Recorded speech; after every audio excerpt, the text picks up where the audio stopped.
Welcome to my channel. बच्चों, आज हम आपको कक्षा 11वीं के अर्धवार्षिक परीक्षा सन 2019-20 के वीडियो बना रहे हैं। इस वीडियो में आपको अति महत्वपूर्ण पेपर जो 2019-20 का आया था अर्धवार्षिक का, उसके सलूशन बताएंगे आपको उसको सॉल्व करके। तो आज का जो वीडियो बन रहा है वो ऑब्जेक्टिव का बन रहा है, एमसीक्यू का है। एमसीक्यू को हम सॉल्व भी करेंगे और सॉल्व करके आपको इसके सही आंसर पर बताएंगे कि कैसे इसका सही आंसर आएगा। ठीक है, तो चलिए बच्चों पहला क्वेश्चन देखते हैं। सही विकल्प चुनकर लिखिए। पहला है, यदि किसी समुच्चय ए में n अवयव हो तो a के उप समुच्चयों की संख्या होगी। पहला है ऑप्शन इसमें n, दूसरा ऑप्शन है n स्क्वायर और तीसरा ऑप्शन है 2 की पावर n प्लस 1 और चौथा ऑप्शन है बच्चों 2 की पावर n। तो इसका आंसर जो होगा ना, यदि किसी समुच्चय ए में यदि n अवयव होते हैं, यदि जितने अवयव होंगे तो उसके उप समुच्चयों की संख्या क्या होती है, 2 की पावर n होती है। क्या होती है? इसका करेक्ट ऑप्शन आपका चौथा नंबर आएगा, 2 की पावर n। 2 की पावर n माने दो अपने को लिखना है और जितने अवयव होंगे ना उसमें पावर लगा देंगे 2 के ऊपर, तो वह उसका क्या हो जाएगा, उप समुच्चय की संख्या हो जाएगी। ठीक है, अब अगला सवाल है जो दूसरा नंबर, यदि sign theta plus cosec theta बराबर 3 हो तो sine square theta plus cosec square theta बराबर होगा। तो पहला ऑप्शन है इसमें 7, दूसरा है 9, तीसरा है 11, चौथा है बच्चों 5। तो इसका जो करेक्ट आंसर है पहला है 7 आएगा, लेकिन कैसे आएगा इसको हम सॉल्व करके आपको बताते हैं।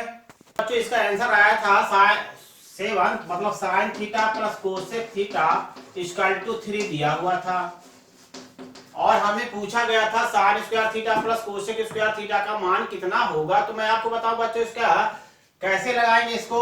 इसका दोनों पक्षों को हम लोग वर्ग कर देंगे। क्या कर देंगे? दोनों पक्षों का वर्ग करेंगे। ठीक है, दोनों पक्षों को जब हम वर्ग करेंगे तो इसमें a प्लस बी का होल स्क्वायर का फार्मूला यूज करेंगे। तो sine square theta plus cosec square theta plus 2 sine theta cosec theta 2ab, A square plus B square plus 2ab। ठीक है, तो 2 साइन थीटा कोसेक थीटा हो जाएगा और ये 9 आ गया। ठीक है, 3 का वर्ग 9। Sign square theta plus cosec square theta plus 2, sine theta का मान कितना होता है, 1 बाई कोसेक थीटा होगा। तो ये साइन का सूत्र 1 बाई कोसेक थीटा डाल देंगे और कोसेक थीटा जैसा वैसा ही लिखा रहने देते हैं। ठीक है, बराबर 9। कोसेक से कोसेक कैंसिल हो जाएगा बच्चों। अब क्या है देखो, sign square theta plus cosec square theta plus 2 बराबर क्या होगा, 9। तो sine square theta plus cosec square theta बराबर 9 माइनस 2, तो ये आएगा अपना sign square theta plus cosec square theta बराबर 7। तो इसका जो पहला ऑप्शन था बच्चों आंसर 7, तो इसका जो करेक्ट आंसर 7 आया, लेकिन हमने आपको लगा के बता दिया कि 7 आया। तो इसको आप शॉर्टकट में भी इजी तरीके से लगा सकते हैं कि 2 साइन थीटा कोसेक थीटा बराबर क्या होगा, 2 आएगा, क्योंकि साइन कोसेक कट जाएगा 2 और 3 का वर्ग कर देना 9 में से 2 घटा देंगे तो 7 आएगा, जो मान किसका होगा, sign square theta plus cosec square theta का मान होगा। अब बच्चों तीसरा क्वेश्चन देखेंगे तो इसमें यदि a 1 2 4 है और b का मान 2 4 6 है तथा c का मान 2 6 है, तो a minus B cross b minus C बराबर, मतलब a minus B cross b minus C अपने को निकालना है। तो देखिए पहला ऑप्शन इसमें दिया है 1 2, फिर 1 6, फिर 2 6। दूसरा ऑप्शन बच्चों 1 4 और तीसरा ऑप्शन है देखो 2 4, चौथा है 1 2 और 1 4। तीसरे बच्चों में करेक्ट आंसर आपको बताऊंगा क्या है, 2 नंबर है। इसका जो करेक्ट आंसर है ये 2 नंबर है, 1 4। ठीक, लेकिन कैसे आ रहा है इसको अब हमको समझाना है। इसको आपको याद करने की जरूरत नहीं, इसको आपको लगाना पड़ेगा और हम बहुत सरल तरीके से आपको बता देंगे, जिससे आपको आंसर तुरंत ढूंढने में दिक्कत नहीं जाएगी। चलिए देखते हैं, पहले a माइनस बी निकालेंगे। a माइनस बी का मान कितना आएगा, ऐसा जैसे a का मान 1 2 4 है और b का मान क्या है 2 4 6 है, तो जो मान 1 2 4 इसमें है, इसमें जो a में जो मान मिल रहा है b में भी a की जो वैल्यू b में भी है। जैसे देखो 1 2 4 है और b में क्या है 2 4 6 है, तो 2 4 जो है b में भी है ना, तो a में क्या नहीं है 1, a का जो एक्स्ट्रा है 1 वो एक a माइनस बी कहलाएगा। क्या कहलाएगा, a माइनस बी कहलाएगा 1। ठीक है ना, जो अपना a का मान 1 2 4 था, देखिए b का मान 2। तो बच्चों इसमें क्या करेंगे, जो a में वैल्यू है और b में भी है उसका ए वाला वैल्यू, जैसे देखिए 2 4 बी में भी है ना, लेकिन एक नहीं है ना, तो एक को लिखेंगे, ठीक है। इसी प्रकार से अब जैसे b माइनस सी निकालेंगे तो b माइनस सी को समझिए, b में देखिए 2 4 6 है और c में 2 6 है, तो 2 6 b का जो मेंबर है वो c में है। कौन कौन मेंबर है देखो, 2 और 6 c में है, तो है क्या नहीं बताओ, 4 ना। जो मेंबर b का नहीं रहेगा c में, उस मेंबर को अपने को लिखना है b माइनस सी में। तो देखिए b का मान 2 6 तो सी में है ना, क्या चीज नहीं है b का, 4 नहीं है, तो b माइनस सी बराबर क्या लिखेंगे हम, 4 लिखेंगे। इसी तरह से एक बार हम आपको अच्छे से बताते हैं, a माइनस बी, ऐसे a का मेंबर 1 2 4 है, b का मेंबर देखिए 2 4 6 है, तो एक और मतलब 2 और 4 अपने b में है ना, क्या नहीं है बताइए, एक। a का जो एक है वो b में नहीं है, इसलिए a माइनस बी क्या कहलाएगा, एक कहलाएगा। तो अब अपने को a minus B cross b minus C निकालना है, तो इसमें आ जाएगा बच्चों 1 कामा 4, ये अपना a minus B cross b minus C आया। इसका जो करेक्ट आंसर था वो ऑप्शन 2 था। हाँ बच्चों, चौथा क्वेश्चन देखेंगे, यदि 12 पीआर बराबर 1320 हो तो आर बराबर, पहला आंसर है। हाँ तो बच्चों इसमें पहला ऑप्शन देखेंगे 2, दूसरा है 3, तीसरा है 4 और चौथा ऑप्शन है बच्चों 6। इसको हम लोग लगा के देखते हैं कि इसका सही आंसर क्या आता है, ठीक है ना।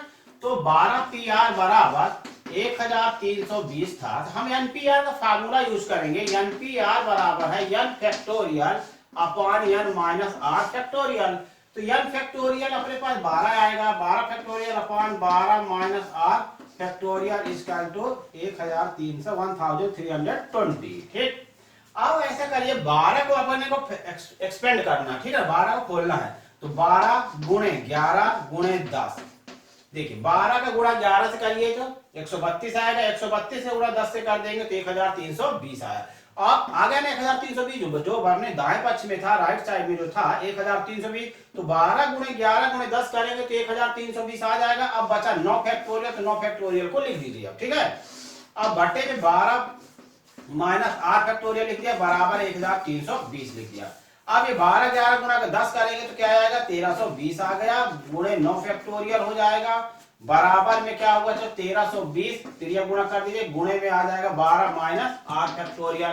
अब 1320 और 1320 को काट दीजिए, फैक्टोरियल 9 बराबर क्या होगा, 12 माइनस 8 फैक्टोरियल।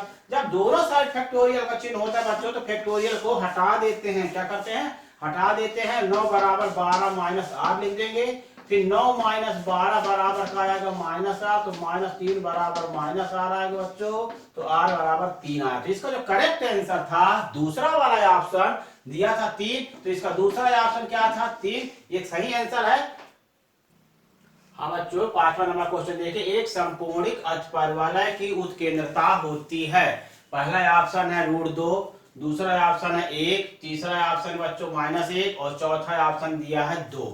तो इसका करेक्ट आंसर अपने को पता करना है। तो हम आपको बताते हैं कि एक समकोणिक अष्टपरवलय में क्या होता है, जो अनुप्रस्थ अक्ष है और संयुग्मी अक्ष, वो दोनों क्या होते हैं, बराबर होते हैं। मतलब अनुप्रस्थ अक्ष जो है 2b और संयुग्मी अक्ष क्या है, 2a है। संयुग्मी अक्ष है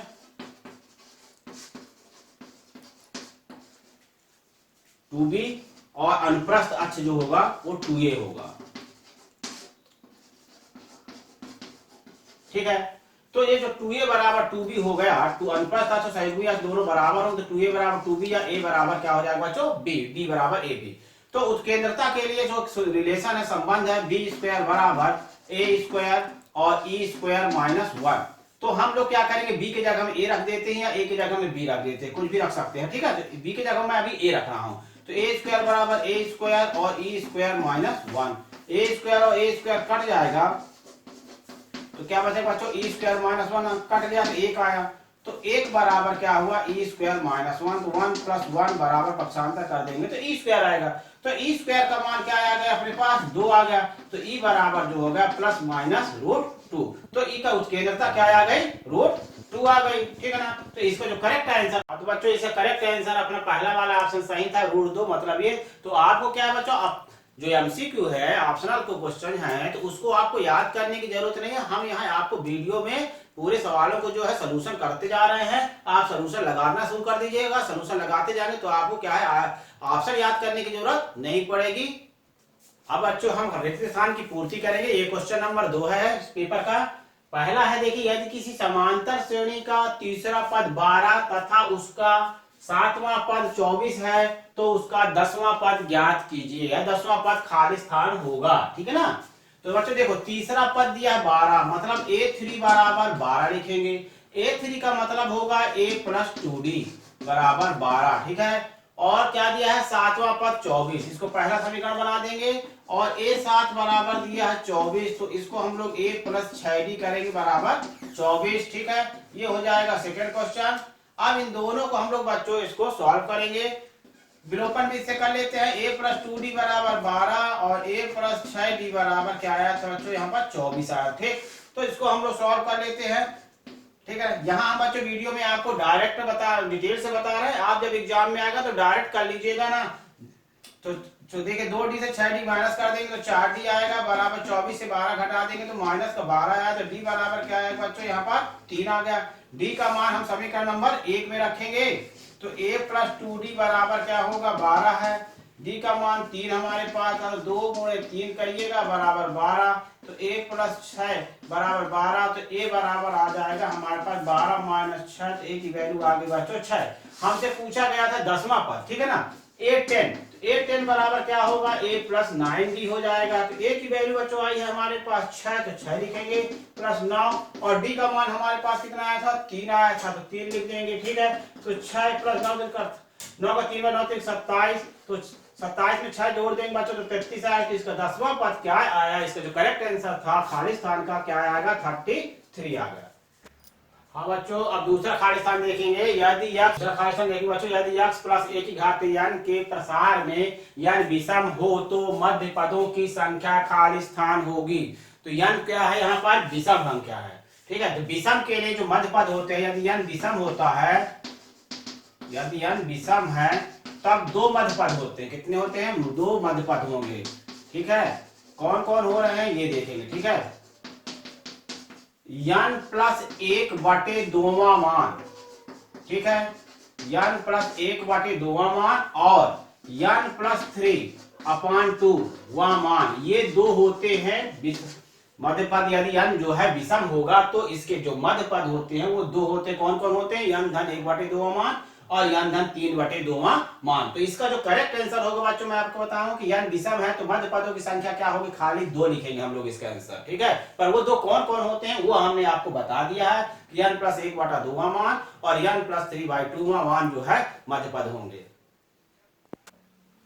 अब बच्चों तीसरा खाली स्थान देखेंगे। यदि x greater than or equal to 0 का ग्राफ खाली स्थान चतुर्थांश में स्थित होता है तो इसका आंसर बच्चों प्रथम व चतुर्थ चतुर्थांश आएगा। क्या आएगा, प्रथम व चतुर्थ। ठीक, प्रथम व चतुर्थ चतुर्थांश में स्थित होता है। ठीक है, पर कैसे होगा बच्चों, प्रथम व चतुर्थ चतुर्थांश में कैसे आएगा ये हम आपको बताते हैं। जैसे ग्राफ खींचते, देखिए ये ग्राफ हुआ। ठीक है, x है, x डैश y और y डैश है। तो x बड़ा है 0 से, क्या है, x बड़ा या बराबर 0 है। तो ये देखिए प्रथम चतुर्थांश में भी जाएगा पॉजिटिव आएगा और चतुर्थ चतुर्थांश में भी पॉजिटिव होगा। ठीक है ना, इस साइड इसका ग्राफ बन के आएगा। तो ये प्रथम हुआ है और ये चतुर्थ चतुर्थांश होगा। इन दोनों में x के जो है वैल्यू धनात्मक आएंगे, ग्रेटर देन 0 आएगा, इसलिए प्रथम व चतुर्थ चतुर्थांश में स्थित होगा। हाँ बच्चों, अब देखें चौथा खाली स्थान 1 प्लस आई है, 1 प्लस आई स्क्वायर है, 1 प्लस आई क्यू है, 1 प्लस आई की पावर 4 है, बराबर क्या होगा ये अपने को बताना है बच्चों। तो देखो बच्चों, इसको 1 प्लस आई हम लोग लिख लेते हैं। ठीक है, 1 प्लस आई स्क्वायर का मान कितना होता है बताइए, -1 ना, तो यहाँ पर क्या आ जाएगा, -1 आ गया। ठीक, अब बाकी को रहने देते हैं, ऐसे लिखा रहने देते। देखिए 1 प्लस आई क्यू लिख लेते हैं, 1 प्लस आई की पावर 4 भी लिख देते हैं। तो देखिए 1 प्लस आई लिखा मैंने और 1 माइनस 1 कर देते हैं, क्या 0 आएगा। तो 1 प्लस आई क्यू लिख दिए कि 1 प्लस आई की पावर 4 लिख दिए। देखो तो 1 माइनस 1 बराबर जब 0 आ गया, और ये पूरा क्या है, प्रोडक्ट में है, मल्टीप्लाई में है, गुणा में है, तो जब किसका 0 का किसी भी नंबर के साथ गुणा करते हैं तो पूरा रिजल्ट क्या आ जाता है, ये 0 आ जाएगा। तो इसका जो करेक्ट आंसर होगा या खाली स्थान जो आंसर होगा बच्चों क्या होगा, 0 होगा।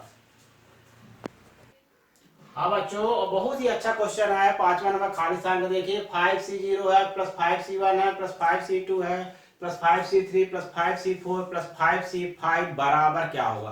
तो इसका सबसे सरल तरीका बच्चों बताएंगे आपको हम। एक फार्मूला ध्यान दीजिए, NC0 है प्लस NC1 है प्लस NC2 है प्लस NC3 है, ठीक है, प्लस ऐसे करके डॉट डॉट करके प्लस NCN हो जाएगा। NCN का मतलब जैसे हमारे सवाल में देखिए 5C5 पर माने n 5 5 है तो NCN होगा। तो इसका फार्मूला क्या होगा बच्चों, 2 की पावर n। तो हमारे पास देखो n क्या चीज है, 5 है। n क्या चीज है, 5 है। देखो 5C0 मतलब NC0, तो देखिए कंपेयर करेंगे ना तो n की जगह हम क्या लिखा, 5 लिखा।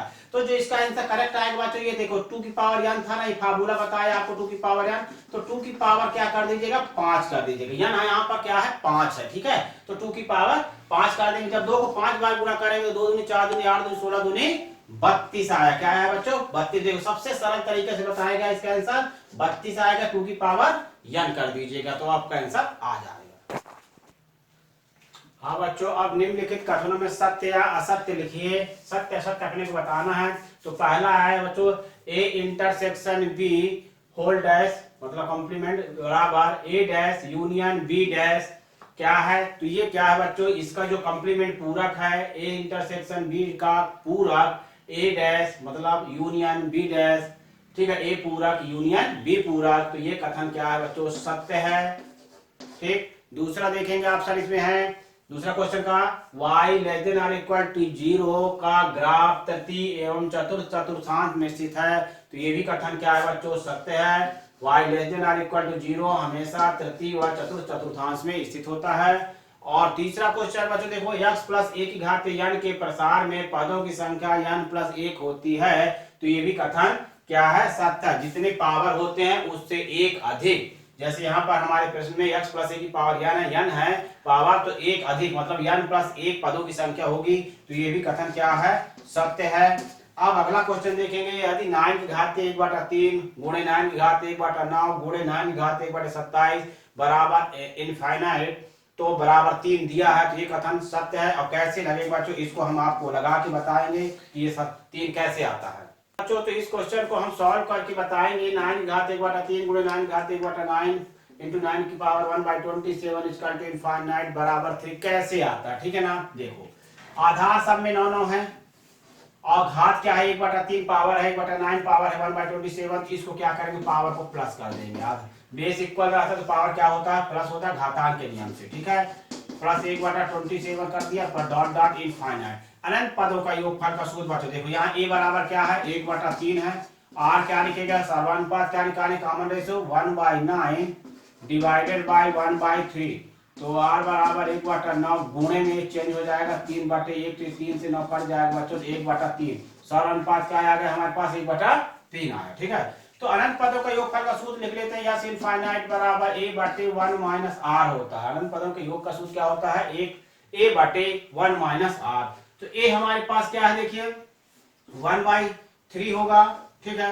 अपान में क्या करेंगे, 1 माइनस r का मान कितना है बच्चों, 1/3। और ये 9 के ऊपर घात में ऐसे लगा देंगे, ठीक है ना, 9 के घात में। तो 9 लिखे हमने, 1/3 लिख दिया।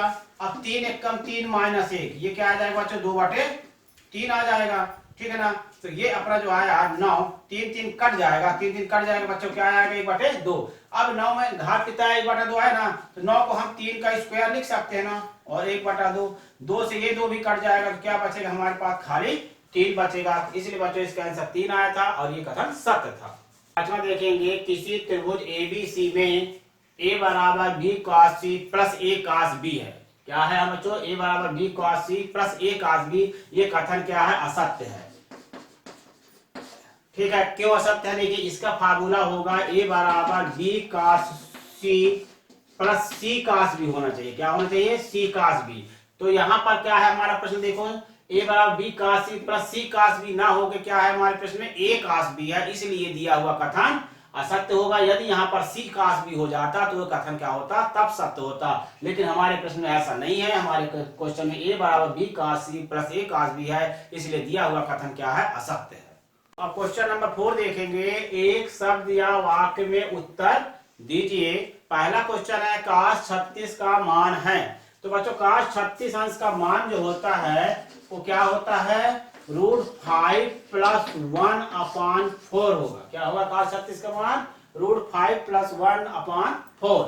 अब दूसरा क्वेश्चन देखेंगे बच्चों, श्रेणी 16, 11, 6 डॉट डॉट का 8वां पद क्या होगा। ऐसे जब प्रश्न आए बच्चों तो पहले आपको ये पता करना है कि श्रेणी कौन सी है, समांतर श्रेणी है कि गुणोत्तर श्रेणी है, ये बात को पता करना बहुत जरूरी है, ठीक है। क्योंकि इस टाइप क्वेश्चन दोनों पे रहते हैं। तो क्या करते हैं हम लोग, सबसे पहले श्रेणी पता करेंगे। तो समांतर श्रेणी पहले चेक करते हैं। तो 11 से 16 को माइनस करेंगे, सर्वांतर निकालेंगे, सारा अनुपात निकाल, 11 16 माइनस के क्या है, -5 आया ना। अब 6 से 11 को घटा दिया तो क्या आया, -5 आया। तो मतलब ये पता चल गया कि समांतर श्रेणी में है, क्योंकि इसका जो है सर्वांतर बराबर बराबर आ रहा, ठीक है। तो a बराबर 16 लिखेंगे और d बराबर क्या निकाले बच्चों, -5, और n बराबर क्या होगा, 8। 8वां पद पूछा था तो a 8 बराबर क्या लिखेंगे, a + 7 d, और a का मान 16, 7, और d का मान बच्चों क्या आया था, -5 आया था। तो 16 - 35 हो जाएगा, 7 × 35, तो 16 से 35 घटाएंगे तो -5 में 6 जाएगा बच्चों, कितना आएगा, 9, 4, 35 में 16 घटा लेते हैं, 35 - 16 तो 15 में 6 गया बच्चों, 9, 2, 3 में 2 जाएंगे तो 9, तो -19 आया। क्या आया, -19 आया। तो श्रेणी 16, 11, 6 का 8वां पद क्या होगा, तो इसका आंसर, करेक्ट आंसर होगा बच्चों -19 आएगा इसका आंसर, ठीक। अब बच्चों क्वेश्चन नंबर 3 देखेंगे आप। यदि समुच्चय A में 3 अवयव हैं और समुच्चय B में बराबर 3, 4, 5 है, तो तब A × B में अवयवों की संख्या। तो बच्चों देखो, अवयव समुच्चय A में 3 अवयव हैं और समुच्चय B में भी 3 अवयव हैं, तो A × B में अवयवों की संख्या क्या होगी, 3 × 3 बराबर 9 होगी, ठीक। अगला प्रश्न देखेंगे जो संबंध r बराबर 2, 1, फिर 3, 1, 5, 2 और 6, 3 का प्रांत लिखिए। प्रांत मतलब डोमेन। डोमेन बच्चों सबका पहला अवयव मतलब x वाला अवयव जो होता है क्या कहलाता है, डोमेन कहलाता है। तो यहाँ पर डोमेन क्या हो जाएगा, 2, 3, 5 और 6, ये क्या कहलाएगा, इसका डोमेन कहलाएगा, प्रांत कहलाएगा। और अगला प्रश्न देखेंगे बच्चों, i का कोणांक लिखिए। i का कोणांक क्या होगा बच्चों, π/2 होता है, ठीक है। क्यों होगा, देखिए यहाँ पर i है और जो है b वाला मतलब टर्म i है और a वाला टर्म क्या है, 0 है, मतलब 0 + i, 0 + i का हमको कोणांक निकालना। तो cos 90 का वैल्यू क्या होगा बच्चों, cos 90 की वैल्यू होती है 0, ठीक है। और sin 90 की वैल्यू क्या होगी, 1। i का गुणांक क्या है, यहाँ पर 1 है, तो sin 90 की वैल्यू क्या होगी, 1 होगी। तो इस प्रकार से डिटेल से न लगा के बच्चों हम आपको डायरेक्ट बताते हैं कि यहाँ पर जैसे sin 90 की वैल्यू 1 है तो इसका कोणांक क्या होगा, π/2 ही होगा। हाँ बच्चों, अब प्रश्न क्रमांक 5 देखेंगे, सही जोड़ी बनाइए। स्तंभ आ है और एक स्तंभ बा। सबसे पहले मैं बच्चों स्तंभ आ को पढ़ूंगा, फिर इसके जो करेक्ट आंसर है उसको मैं आपको स्तंभ बा से बताऊंगा, और इसके बाद मैं इन क्वेश्चनों को सॉल्व भी करूंगा। सॉल्व करके आपको ये बताऊंगा कि मतलब कहां पर इसका सही आंसर आ रहा है, ठीक ना। तो चलिए पहले हम देखते हैं फर्स्ट वाला। यदि 1 + 10x × 1 + 10y बराबर 2 है तो x + y बराबर। फिर दूसरा प्रश्न देखो बच्चों, tan 15 डिग्री + cot 15 डिग्री का मान है। तीसरा देखो बच्चों, यदि a बराबर 1, 2 और b बराबर ब्लैंक है, मतलब इम्पटी है समुच्चय, तो a इंटरसेक्शन b बराबर। और चौथा है सिग्नम फलन का डोमेन। सिग्नम फलन का डोमेन क्या होता है। और पांचवा बच्चों, यदि x बराबर 1 + i है तो x² का मान क्या होगा, ठीक है। तो अब स्तंभ बा तरफ चलते हैं। पहला दिया है 4, दूसरा दिया है 5, तीसरा दिया है 8 और चौथा दिया है 2i और पांचवा दिया है बच्चों π/4। तो देखिए बच्चों, पहला सवाल जो है हमारा, यदि 1 + 10x × 1 + 10y बराबर 2 है तो x + y का मान क्या आएगा, ये पांचवा ऑप्शन सही होगा, π/4। इसको मैं 1 नंबर लिख देता हूं, मतलब ये 1 का आंसर हुआ। लेकिन कैसे हुआ, मैं इसके बाद आपको इसको सॉल्व करके भी बताऊंगा, ठीक है। दूसरा क्वेश्चन देखेंगे, tan 15 डिग्री + cot 15 डिग्री का मान क्या होगा। तो इसका मान क्या होगा बच्चों, 4 आएगा, ठीक है। ये पहला ऑप्शन सही है इसमें, तो इसमें मैंने लिख दिया। दूसरा का आंसर क्या है, पहला वाला सही है, 4। अब तीसरा प्रश्न है, यदि a बराबर 1, 2 और b बराबर इनपटी है तो a इंटरसेक्शन b, दोनों में उभयनिष्ठ पूछ रहा है, दोनों में उभयनिष्ठ क्या होगा, 5 ही होगा। तो ये तीसरा का आंसर 5 होगा, जो इसमें दूसरा नंबर में लिखा हुआ 5, ये तीसरे प्रश्न का सही आंसर हुआ। और चौथा है बच्चों, सिग्नम फलन का डोमेन। आर कहलाता है। ठीक है, तो ये आर जो है रियल नंबर जो है इसका आर सिंगल फलन का डोमेन हो जाएगा। यहाँ पर हम 4 नंबर देंगे जो तीसरे प्रश्न का आंसर होगा। अपने तीसरे प्रश्न चौथे प्रश्न का जो है सिंगल फलन का डोमेन जो है आर होगा। ठीक है, अब दिया है बच्चों यदि x बराबर 1 प्लस आई है तो x स्क्वायर का मान क्या होगा बच्चों 2i होगा, जो यहाँ पर चौथा नंबर में लिखा हुआ है। पांचवें प्रश्न का आंसर है 2i। अब हम बच्चों इसके बाद आपको सॉल्व करके बताएंगे कि कैसे इसका आंसर सही हुआ है। हाँ बच्चों, यदि 1 प्लस 10x और 1 प्लस 10y बराबर 2 दिया है तो x प्लस y बराबर इसका आंसर था बच्चों π/4। तो π/4 कैसे आता है अब हम इसको आपको बताते हैं। देखिए, तो 1 प्लस 10x और 1 प्लस 10y बराबर 2 दिया था। ठीक है, इसको पहले 1 का हम लोग गुणा कर देते हैं। तो 1 प्लस 1 का इसके पूरे साथ गुणा करें तो 1 प्लस 10y आया और प्लस अब 10x का भी पूरे से गुणा करेंगे तो 10x का 1 से करेंगे गुणा तो 10x हो जाएगा प्लस 10x इंटू 10y आ गया। ठीक, बराबर 2 हुआ। अब बच्चों यहाँ पर 10x लिखे प्लस फिर 10y लिख दिए प्लस 10x इंटू 10y लिखे बराबर करके 2 माइनस 1 कर देते, इस 1 को उधर पक्षांतर कर देते। ठीक ना, तो 10x plus 10y plus 10x into 10y बराबर 1 आएगा। अब क्या करेंगे 10x प्लस 10y बराबर 1, ये प्लस उधर जब जाएगा तो 1 माइनस 10x इंटू 10y हुआ। ठीक है ना, तो 10x प्लस 10y बटे ये आ जाएगा नीचे 1 माइनस 10x इंटू 10y बराबर, अब ये नीचे आ गया बच्चों तो यहाँ पर क्या बचा 1। अब देखिए ये किसका फार्मूला है 10x plus 10y upon 1 minus 10x into 10y। ये फार्मूला है 10x प्लस y का। किसका है 10x प्लस y बराबर होगा 10x plus 10y upon 1 minus 10x into 10y बराबर 1। अब ये बताओ बच्चों 10 में कितने डिग्री की वैल्यू 1 होती है तो tan π/4 की वैल्यू क्या होती है 1 होती है। tan 45 की वैल्यू क्या होती है 1 होती है, तो tan π/4 लिखेंगे। फिर ये tan और tan क्या हो जाएगा कैंसिल हो जाएगा बच्चों, तो x प्लस y बराबर क्या बचेगा π/4। तो इसका जो ऑप्शन था x प्लस y बराबर क्या था π/4 था। अब बच्चों tan 15 प्लस cot 15 का मान पूछा गया था, तो tan 15 का मान कैसे लिखेंगे। देखो tan 15 को हम sin 15 sin 15 अपॉन cos 15 लिख सकते हैं, प्लस cot 15 को cos 15 अपॉन sin 15 लिख सकते हैं। ठीक है, अब इसको एलसीएम ले लेते हैं बच्चों, तो क्या आएगा cos 15 degree plus into sin 15 degree, इसका एलसीएम हुआ। sin 15 का मल्टीप्लाई हो जाएगा, क्या हो जाएगा sin स्क्वायर 15 और cos 15 को यदि कर देंगे मल्टीप्लाई तो cos square 15। sin square theta plus cos square theta बराबर क्या होता है 1, यहाँ पर 1 आ जाएगा बच्चों, और ये sin 15 degree into cos 15 degree हुआ। ठीक, अब हम यहाँ पर क्या करेंगे 2 का गुणा कर देते हैं, 2 का भाग लगा देते हैं। ठीक है, 2 का गुणा किया और 2 का लगाया भाग। ठीक बच्चों, तो 2 sin 15 cos 15, ये sin 2a का सूत्र है 2 sin a cos a। इसका सूत्र है sin 2a का, sin 2a बराबर क्या होता है 2 sin a cos a। तो ये sin 2a, a अपने पास क्या था 15, तो sin 2 इंटू 15 लिखेंगे तो 2 अपॉन sin 30 हो जाएगा। ठीक, और sin 30 की वैल्यू क्या होती है बच्चों 1/2 होती है। ठीक है, तो 2 अपॉन 1/2 हुआ ना, तो 2 ये 2 कहाँ चला जाएगा ऊपर चला जाएगा अपॉन में 1, तो बराबर 4/1, तो इसका टू क्या आया 4। तो इसका जो करेक्ट आंसर था बच्चों क्या था 4 था। यदि a बराबर 1 2 कामा b बराबर ब्लैंक है तो a इंटरसेक्शन b होगा। ब्लैंक का मतलब इम्पटी और a इंटरसेक्शन b का मतलब होता है बच्चों सॉरी जो दोनों में मिलता है वो, तो दोनों में क्या मिलेगा 5 मिलेगा, कामा है क्या मिलेगा 5। इन दोनों में देखो यहाँ ना तो 1 है ना तो 2 है। ठीक है, ब्लैंक है तो ब्लैंक तो सब जगह मिलेगा मिल जाता है। समुच्चय प्रत्येक समुच्चय का उपसमुच्चय भी होता है, ये भी अपन जानते हैं। और दूसरा बात अपने को यहाँ पर जब पूछा बच्चों a इंटरसेक्शन b पूछ रहा है, a इंटरसेक्शन b क्या कहलाएगा 5 कहलाएगा। हाँ बच्चों, अब प्रश्न नंबर क्वेश्चन देखेंगे। यदि x बराबर 1 प्लस आई है तो x स्क्वायर का मान है, तो x बराबर क्या करेंगे 1 प्लस आई को बच्चों हम दोनों पक्षों को क्या कर देंगे वर्ग कर देंगे। दोनों पक्षों को जब वर्ग कर देते हैं तो आएगा x स्क्वायर बराबर 1 प्लस आई का होल स्क्वायर, तो x स्क्वायर बराबर 1 प्लस आई का whole a square plus b square और प्लस 2ab मतलब 2 इंटू आई। तो x स्क्वायर बराबर 1 लिखे, 1 का स्क्वायर 1, आई स्क्वायर का मान आई स्क्वायर ही आएगा प्लस 2i आ गया। तो x स्क्वायर बराबर 1, आई स्क्वायर का मान क्या होता है -1 होता है प्लस 2i हुआ।